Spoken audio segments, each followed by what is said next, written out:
Olá, nós vamos começar uma videoaula hoje em homenagem aos 70 anos da Revolução Boliviana de abril de 1952.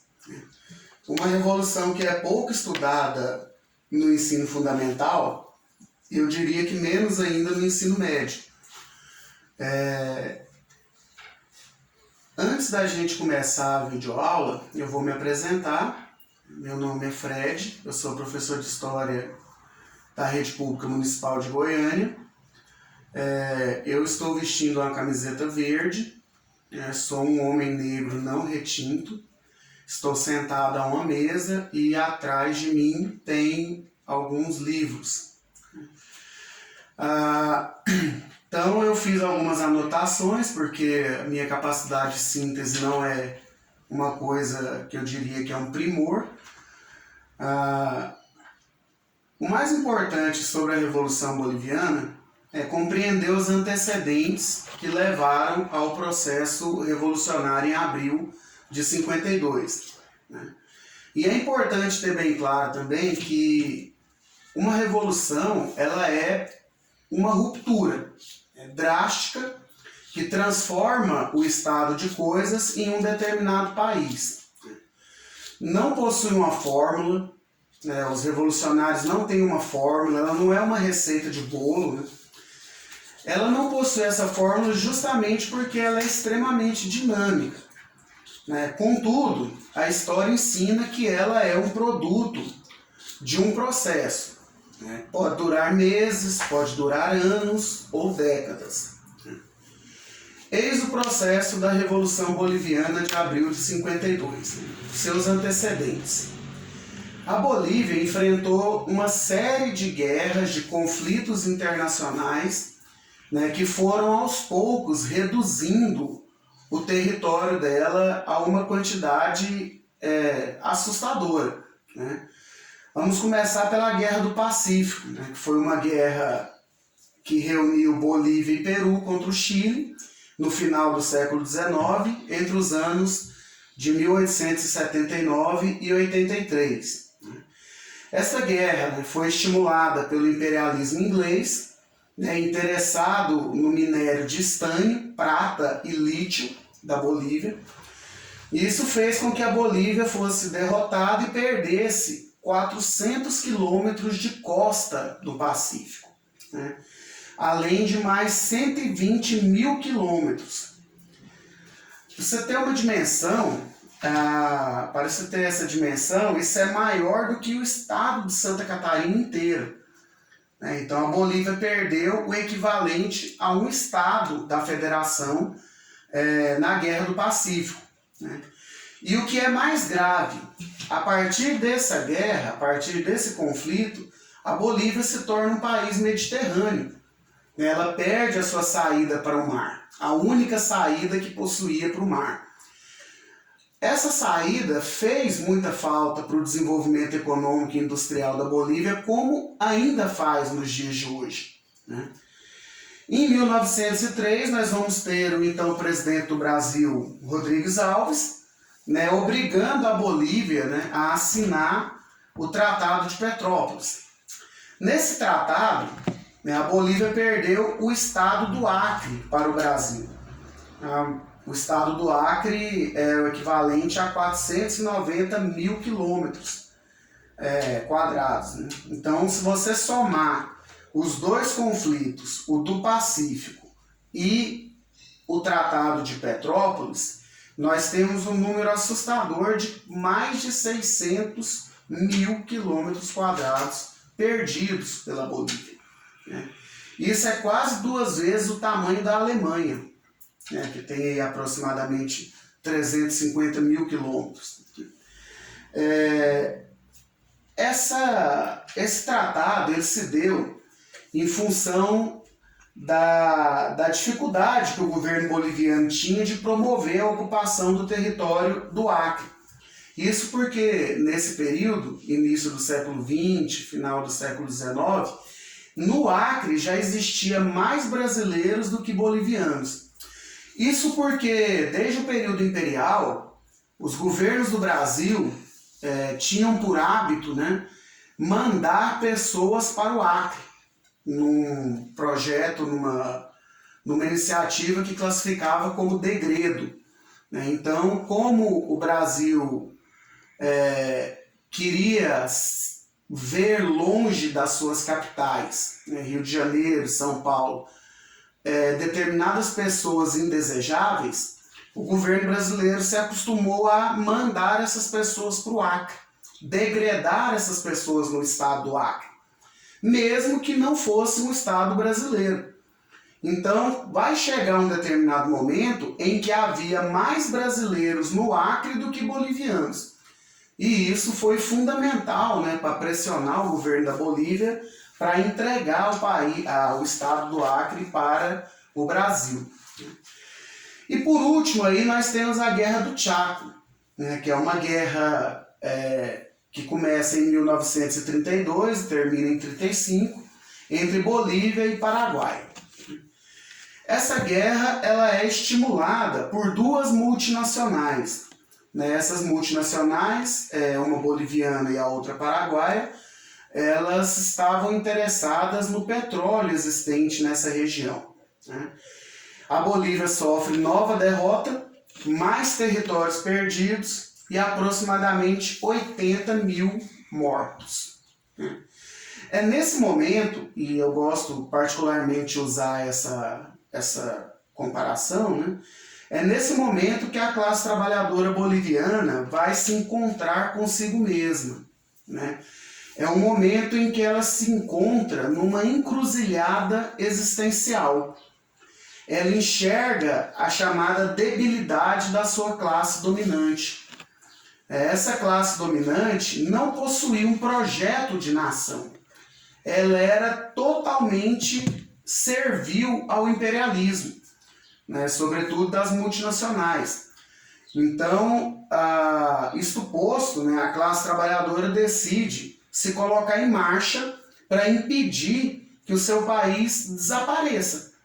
Depois de tantos territórios perdidos, os bolivianos começaram a se perguntar se as próximas gerações ainda teriam um país para chamar de seu.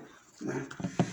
Durante o auge da chamada exploração da prata, né, no século XX, o latifúndio vai começar a avançar sobre as chamadas terras comunais, terras indígenas, né, de utilização comum, o que vai começar a fomentar muitas revoltas no campo.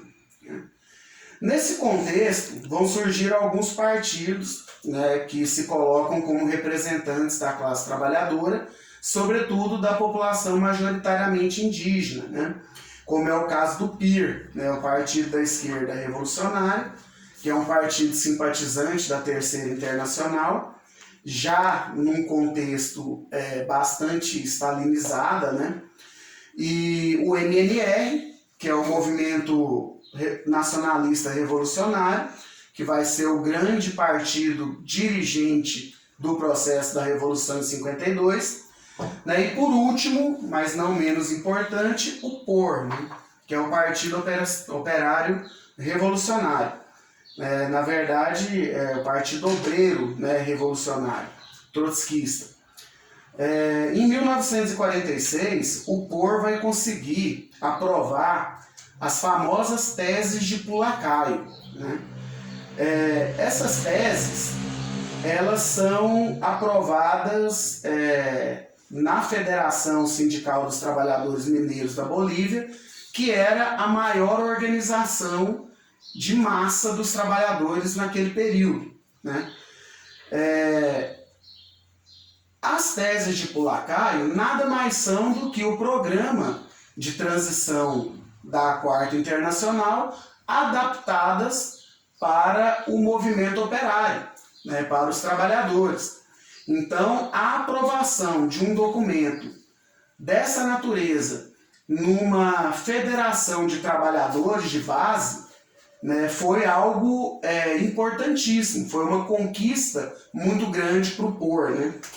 Os trotskistas tiveram à frente desse processo um brilhante teórico, né, e homem de ação, o camarada Guilherme Loura.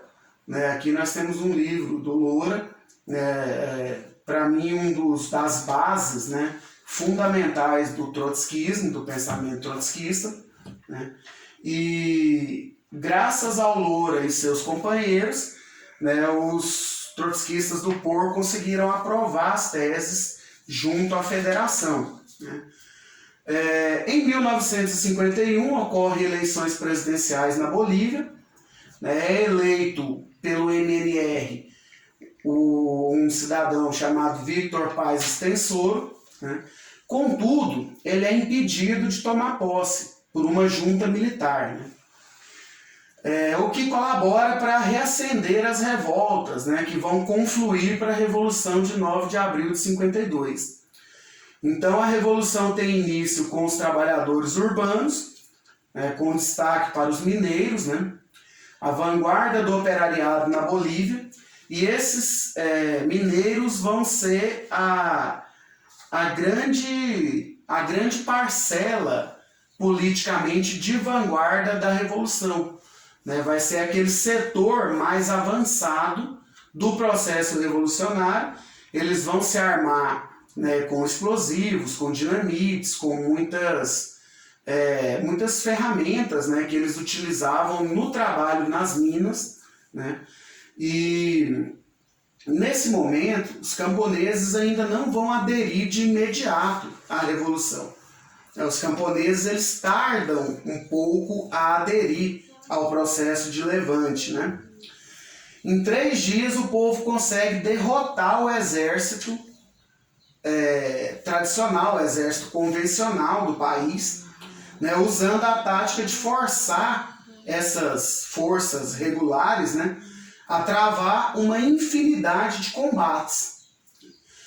Muitos militares desertaram, parte depois as armas, e com a abertura da crise revolucionária, alguns inclusive aderiram à revolução, né, tomaram o lado dos revolucionários.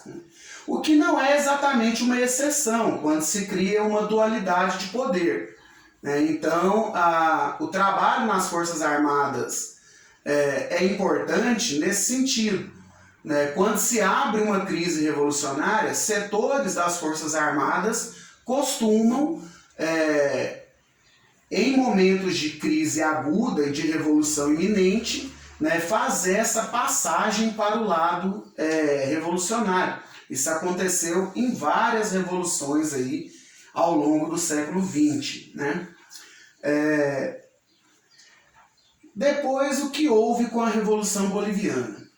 Os trabalhadores, enfim, conquistaram o poder, desarmaram o exército, depuseram o governo traidor, né?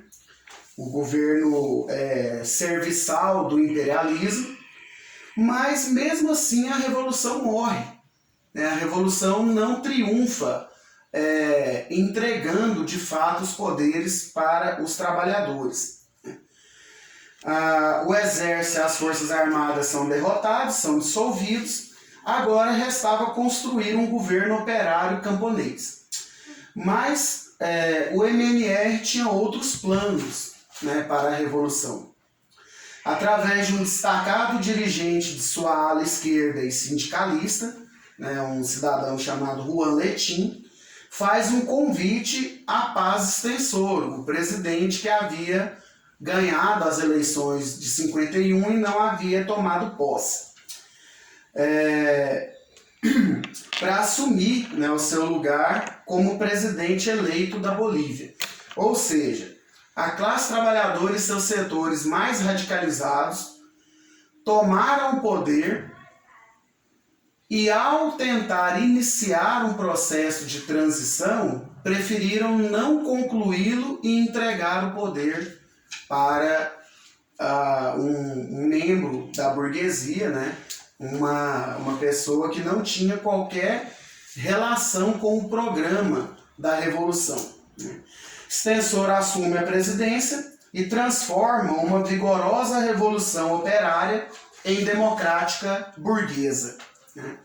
Juntamente com Letín, agora dirigente da COB, a Central Obreira Boliviana, recém-criada, realiza uma reforma agrária que colabora para desmobilizar o campesinato. uma reforma educacional e nacionaliza as minas de estanho e prata, né? Os trabalhadores começam a ser gradativamente desarmados pela política do MNR, ao mesmo tempo que o exército regular vai se reorganizando, né? Como dizia o professor Florestan Fernandes, fazer a revolução é em certa medida fácil, né? Difícil é implementá-la. A lição que nos deixa a Revolução Boliviana é que se a classe trabalhadora se coloca de pé, em marcha e conquista o poder, ela precisa fazer o possível e o necessário para preservá-lo e não entregá-lo para a burguesia, por mais progressista que essa lhes pareça, né? Essa lição não foi aprendida, por exemplo, por nossos irmãos portugueses, né? Que realizaram a Revolução de 1974, a Revolução dos Cravos, né? Colocando fim a 41 anos de ditadura, né? E o que fizeram depois da Revolução? Entregaram a Revolução a um general. O que esse general fez? Enterrou a Revolução. Então, é preciso lembrar que, ao estudarmos os processos revolucionários, que inclusive marcaram em diversas fases o triunfo da organização da classe trabalhadora, é sempre importante lembrar que a revolução ela precisa seguir adiante. Ela não pode parar, né? Ela não tem o direito de parar. Porque se ela para, ela vai retroceder. Certa vez, por ocasião da comemoração dos 50 anos da Revolução Cubana, Fidel Castro fez um pronunciamento em que ele dizia que a revolução precisa avançar todos os dias da sua vida. Todos os dias. Se ela deixa de avançar um único dia, ela já começa a retroceder. Fidel Castro é um exemplo de uma revolução que toma o poder e faz o necessário para preservá-lo. Inclusive sob ameaça constante, né, das potências e do próprio Estados Unidos da América. Para concluir, nós temos a polêmica que se travou entre o movimento trotskista em relação à Revolução Boliviana de 52, né, de qual teria sido o papel do POR, do Partido Obreiro Revolucionário, e da própria Quarta Internacional na Revolução. Bom, em relação à Quarta Internacional, é bom nós entendermos que a Quarta Internacional pós-Segunda Guerra Mundial, ela vai se dividir em várias quartas, né? Em vários movimentos, em várias internacionais. Isso devido à debilidade do seu quadro dirigente, que era muito jovem, a própria morte do Trotsky, né, como o líder mais importante da Quarta Internacional e aquele com mais experiência. A Quarta Internacional do pós-guerra, né, ela vai acabar adotando uma tática, que é a tática do entrismo sui generis, né, que é aquela tática em que os trotskistas deveriam colaborar com os partidos comunistas, né, com os partidos stalinistas, porque os trotskistas poderiam fazer uma pressão nesses partidos por dentro, e essa pressão poderia empurrar, né, os stalinistas, né, o Partido Comunista, para uma via revolucionária. Então, algumas pessoas vão discordar dessa orientação. É uma orientação essencialmente de um setor, né, dirigido pelo Ernest Mandel, e alguns setores vão se afastar da Quarta Internacional, né? Como a Quarta Internacional estava dividida nesse momento ainda da Revolução Boliviana, a mesma acaba adotando, né, essa tática e acaba criando uma avaliação da conjuntura na Bolívia em 52 que não condizia com a realidade, né? A quarta faz uma caracterização de que o POR tinha força e influência no processo revolucionário. Então ela faz uma avaliação completamente superestimada do POR, né, entendendo que é um partido que podia dirigir o processo revolucionário. É importante lembrar que o POR, em 52, ele se encontra bastante isolado em relação à Quarta Internacional, né? A Quarta Internacional, nesse período, tinha como seu dirigente latino-americano o Posadas, né, que é um argentino. Então, essa caracterização que a Quarta fazia era com base em alguns documentos, relatórios, né, e no fato do POR ter conseguido aprovar as teses de Pulacaio entre os mineiros. Então, segundo a Quarta Internacional, isso já era o suficiente para o POR ser a vanguarda de direção, né, e da Revolução.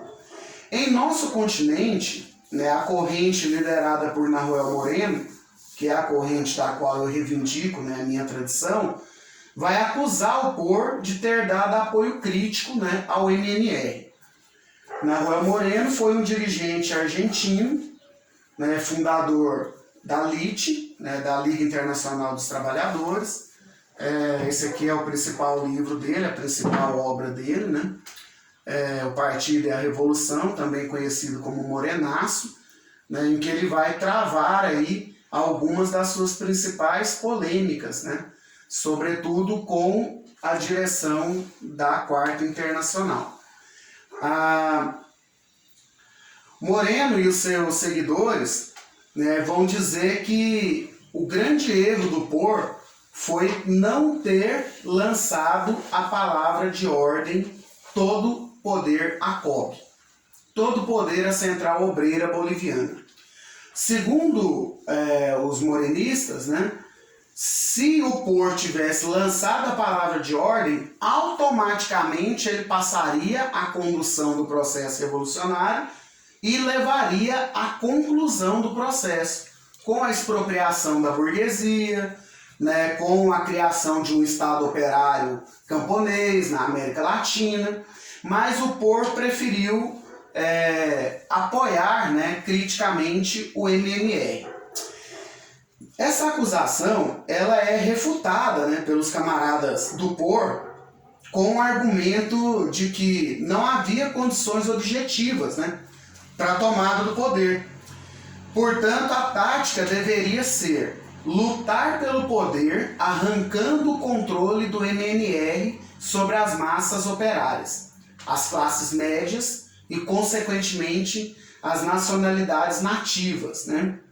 O próprio Guilherme Loura rebateu a acusação morenista, né, em sua obra Por que a classe trabalhadora não tomou o poder em 52? Né? Abre aspas para Guilherme Loura. Não basta que os sindicatos adotem um documento político marxista. Ainda é necessário que esta linha seja encarnada nas massas como resultado do trabalho da vanguarda, né? Segundo Loura, isso não havia. Foi isso que faltou para o POR, né? A polêmica entre os morenistas e os louristas, né, os poristas, segue, né, assim como a história também, e o legado da Revolução Boliviana também segue, né? Mas a videoaula chegou ao fim, né? Quero agradecer aí os camaradas do POR, né, do Partido Operário Boliviano, por ter fornecido o material que eu precisava para poder fazer o levantamento da experiência da Revolução Boliviana, né? Sem eles, provavelmente essa aula não teria sido possível, né? Quero agradecer também a minha filha, Emanuele Câmara, que está ali na parte de audiovisual, né? E é isso. Até a próxima aula.